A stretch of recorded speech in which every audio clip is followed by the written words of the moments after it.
जय श्री राम। आज का विषय उच्चाटन और स्तंभन में क्या डिफरेंस है। एक भाई ने हमसे पूछा था कि गुरुजी उच्चाटन क्या है, स्तंभन क्या है। पहले मैं आपको बता देता हूं, ये एक तांत्रिक प्रयोग है, तांत्रिक प्रक्रिया होती है।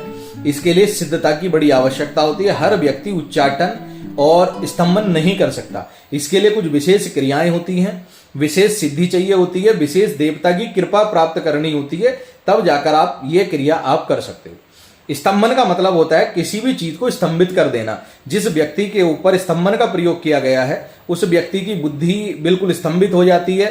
वो कुछ सोच नहीं सकता, कुछ कर नहीं सकता, उसका कारोबार बंद जाता है, एक ही स्थान पर बंद के रह जाता है। उस स्थान को छोड़कर वो बाहर नहीं जा सकता। एक पर्टिकुलर स्थान पे उसका बंधन कर दिया जाता है, तो वो चाहकर भी उस स्थान को छोड़कर किसी अन्य स्थान पर नहीं जा सकता।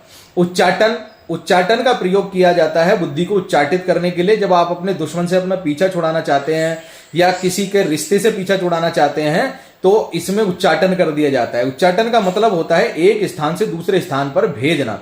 तो ऐसे व्यक्ति की बुद्धि को उच्चाटित कर दिया जाता है। उसके दिमाग में अलग अलग विचार आते हैं, उसकी बुद्धि भागती रहती है, दौड़ती रहती है, वो एक स्थान पर रुक नहीं सकता। तो वो एक स्थान को छोड़कर दूसरे स्थान पर जाता है, एक देवता को छोड़कर दूसरे देवता पर जाता है, एक व्यक्ति को छोड़कर दूसरे व्यक्ति के पास जाता है।